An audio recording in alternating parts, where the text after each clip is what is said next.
All right, y'all. Happy Wednesday night. It's your host, Wes Seiler for the Berkin Conservative, and I'm thrilled to be with you. As always, Wednesday nights are always fun. It's our chance to talk about whatever topics that you want to bring up, whatever we've talked about during the week. I get to bring it up on this show, get to talk about things from our Sunday shows. We're definitely going to do that. And we get to go into some topics at a little bit deeper level and really just get to look at Burke's perspective specifically on whatever you want. So that's going to be a lot of fun tonight. I do have a couple announcements for you, so we'll get into those. And the biggest thing that I wanted to communicate with this was if you are interested in being on the show, whether that's doing an interview or especially Sunday night, we have two different shows, Conservatism on Tap. If you want to join and talk to us on there, or Refounding Fathers, you can easily do that as well. Conservatism on Tap is really designed to be something more for conservatives, a little bit more relaxed. And then Refounding Fathers, we definitely have a more robust debate on that between liberals, conservatives, moderates, libertarians, whatever you are. Feel free to join in on that.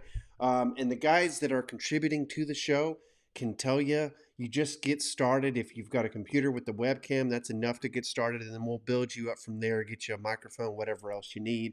And then we go from that point. So we love having interaction on this show. I love all of your comments. Read every one of them, emails that you send us. And then if you want to be on the show, just let us know. We'd be happy to have you on a Sunday night or another time. So there's all kinds of good stuff that comes out of our shows as we're starting to add more segments to them. I really hope you get a chance. If you haven't seen it, take a look. Our last Sunday show of Refounding Fathers was a really, really good one. We started to introduce media moments. So if there's a specific movie or there's a book or music, whatever it is, any type of media that you want us to analyze or debate or discuss, let us know. We talked about the Snyder Cut of Justice League last time. If there's another movie that's going on that you want us to talk about, it's always fun to get different perspectives and apply that back to our philosophies and see how that works. That was awesome in our last show. So send us recommendations for that. And then I thought it was amazing on Sunday is where else are you going to find a liberal, a libertarian, and a conservative who actually find points of agreement when it comes to hot button issues like abortion, one of the most divisive issues of our entire generation of the last 50 years, if not longer, has been abortion. And talking about that with people who come from completely different political backgrounds was amazing when you can actually find points that are common amongst all three of us without giving up our worldviews. That was on Sunday. We actually got into that, and I was surprised. I was surprised at how much we could actually agree on between the three of us. So take a look at that. And that's goes back to that invitation for people who could be on the show. If you want it to be, this is the type of environment where you can actually trade your perspective, and you'd be surprised at the common ground that we can find. That's what we did on Sunday. So take a look at that show if you haven't. If you have any trouble finding it, it is on our YouTube, our Facebook, it's on our Twitter, or you can just message us on the page, and I'll send you the link for it. I'd love to get your feedback on that. So going into our topics, we have been doing a lot more deep political and philosophical issues on this Wednesday night show.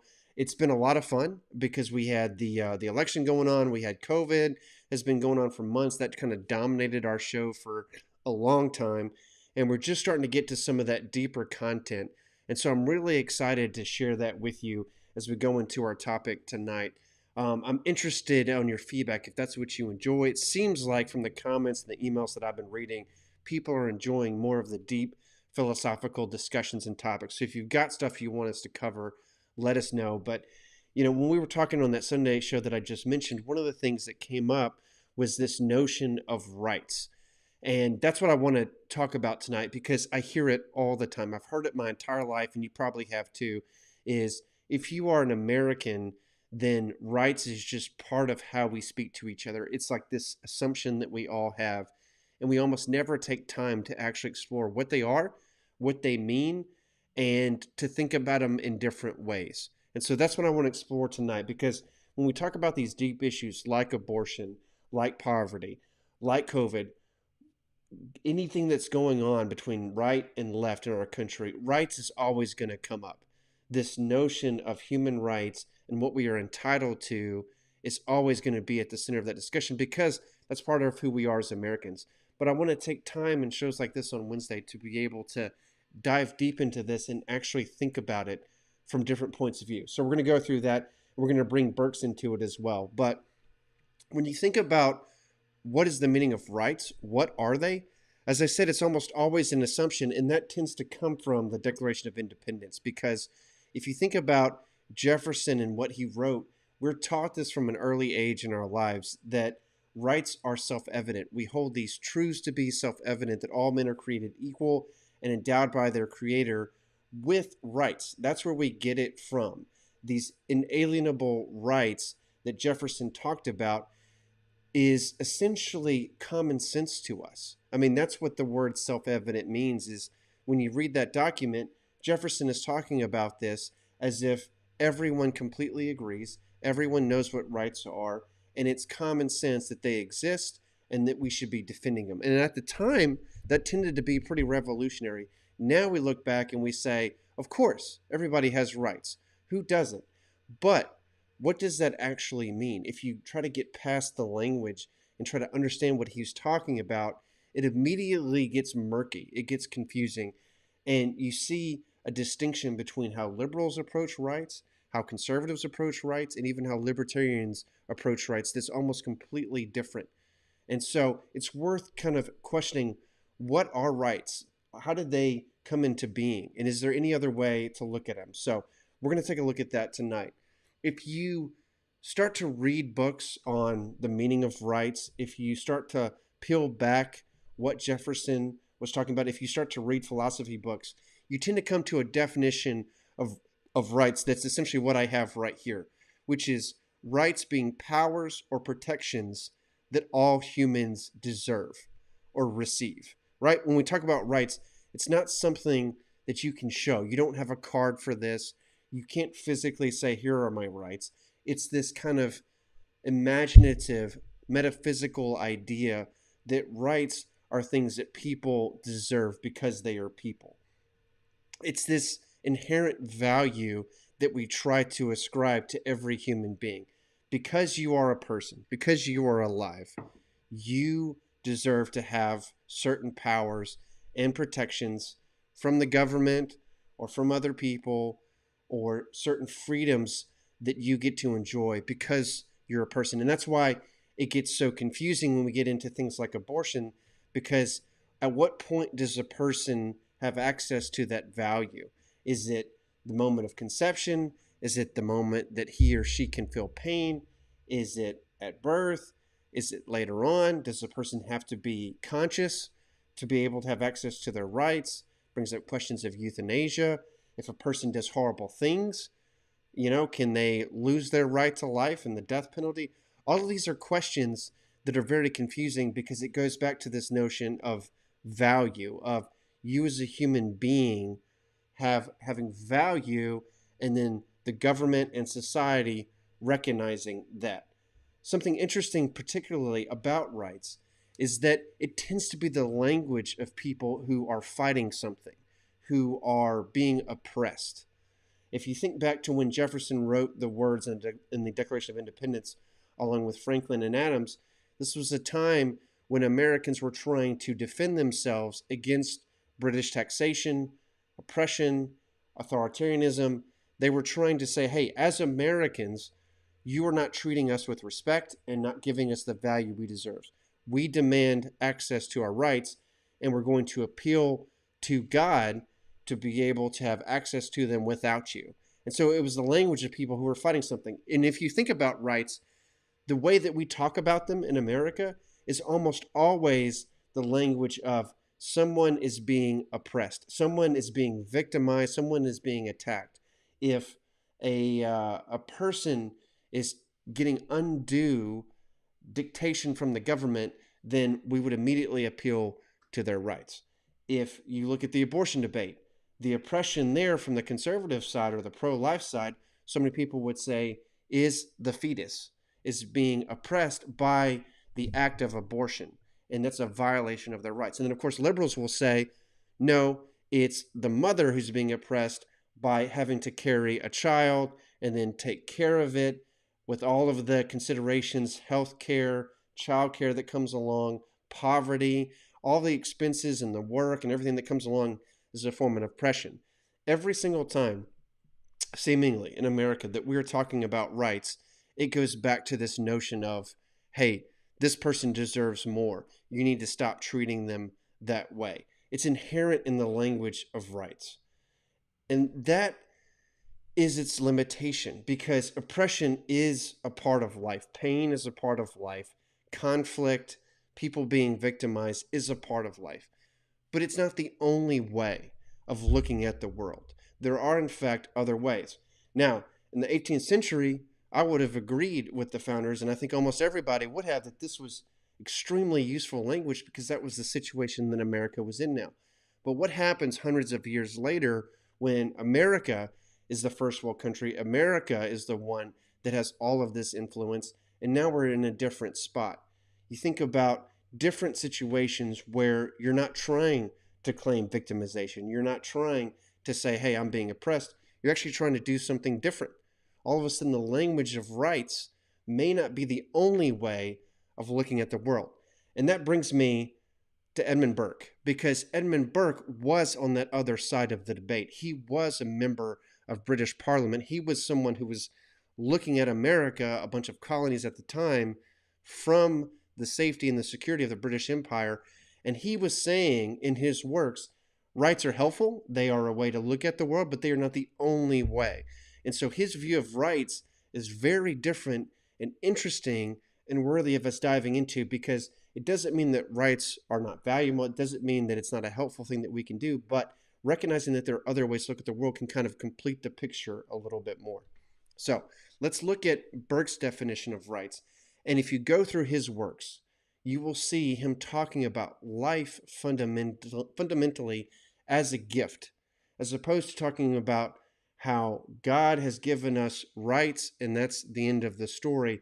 Burke is talking about how life is mysterious and it's an inheritance that is given to us that we may not even deserve.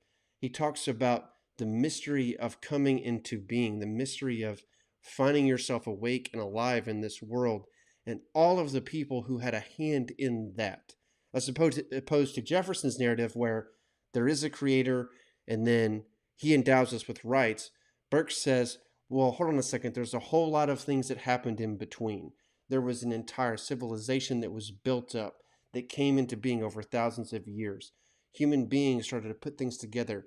You had grandparents who raised your parents, who made a decision to have you, and now they are doing a lot of work to be able to bring you into this world, and then you have to grow up. Society does all of this work for you to enjoy the life that you currently have. And so life may be described as rights, but it can also be described as a gift. And that changes a lot. It changes the way you think of it, because human beings are essentially given life as something they may not deserve. They are given this gift, and with it comes responsibility. So yes, it is valuable, and as you partake in life, you are ascribed certain powers or rights, but you're also given responsibilities. You have a responsibility to the people who raised you. You have a responsibility to civilization and society. You have a responsibility, if you're a spiritual person, to God. It goes back, and all of a sudden life is more than just what you choose. And this is where Burke starts to break with some of the libertarians, is because in libertarian thought, rights dominate the discussion. It is almost always coming back to your choice, your choice, your choice, whatever you want, to each his own, to each her own, right? It comes back to that. If a person chooses this, then that's on them. And in Burke's mindset, he would say there's more than just that. Your choice matters, but your choice is inherently, you have been given this life. A lot of people have worked hard to give it to you, and therefore you have a responsibility to make wise and moral choices, something that rights talk doesn't really bring into the equation. And so ultimately, Burke says human beings have value. They have values as individuals, hence the rights, and he believes that rights are an important thing to think about. but they also have value beyond just their rights. They have value in terms of society. This is obligations to other people. They have value in history that is built up over time and giving them civilization. You think about the electricity that's flowing through the currents that allows me to do this show, the people who invented TVs and camcorders and laptops and everything else that I get to take advantage of. And then spiritually speaking, how did this all come to be? There's this question here, there's this mystery, there's this celebration of life, not just from a right standpoint, but from all of these other standpoints as well. And so ultimately, you have a more positive, grateful, and optimistic view, because when you think about the world from a right standpoint, it's almost always someone saying, I am fighting the government because they're oppressing me, or I'm fighting someone else because they're oppressing me. It always comes back to my rights, my entitlement, and it's being violated. There are times where that's true. But in Burke's point of view, there are other times as well where you can do things out of a more positive worldview simply on the basis of life as gift. So when you look at rights and you think about, hey, the Bill of Rights spells out what are my rights, what my rights are, that's helpful. But what about doing something good for someone just because they're a person? It's not an entitlement. It's not a right. I just want to give of my own to another person, regardless of what their rights are. That's the kind of thing that Burke says. Why do you do that? You do that because we're human beings together. You do that because we have a common inheritance. You do that because you have a love that's deeper than simply defending your territory, your property rights, your freedom of speech, whatever. That's what Burke gives us. That is another aspect of the picture that you almost never hear. And it helps clear up so much of the debate, because if you listen to liberals and conservatives debate, almost always the conservatives are fighting for a notion of rights that goes back to the Bill of Rights. It goes back to a very clear-cut definition of those rights, and it has nothing to do with what are called positive rights or stuff. So conservatives are the first ones to say, look, rights don't include health care. They don't include a living wage. That's not a right. That's not an entitlement. That's something that you have to go out and earn. Rights do concern freedom of speech, the right to bear arms, these type of freedoms that we want to enjoy. And so many times liberals want to talk about, sure, that's fine, but let's also talk about all the things that are required to make it through life. And if we're constantly using only the terminology of rights, we're talking past each other, because it's entirely possible that what is good for a person is to have the freedoms that conservatives talk about, as well as to go out and earn and share and give all the stuff that liberals talk about. And when we use rights, we're talking past each other, and Burke gives us a way out of that. And so when I see graphics like this, that every human has rights, absolutely. I think Burke would agree with that. I do too. But I think that's only part of the story. There's so much more. So that's his take. Let me know what you think. It's not something that you hear a lot. And it's confusing to so many people when they read Edmund Burke, when they hear me talking about being the Burkean conservative.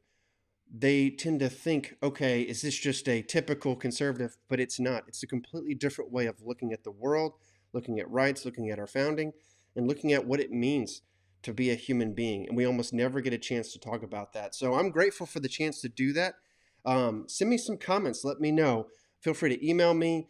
Our YouTube channel, you'll see this video posted there, on our website, Facebook, Instagram, Twitter. If you enjoy these deep philosophical discussions, if something doesn't make sense, if you want to challenge it, I'll be happy to bring your comments on screen and we can talk about it. But I enjoy getting into these deeper discussions and getting a chance to share this with you. So thanks so much for watching. Don't forget our Sunday shows where we talk about, we kind of apply some of these beliefs, as well as go back and forth with people who believe differently. Feel free to tune into those. Our next one is going to be this Sunday, and then we'll be taking a week off for Easter. I look forward to seeing you on that show and all your comments that come in from that. Have a great night, and I'll see you then.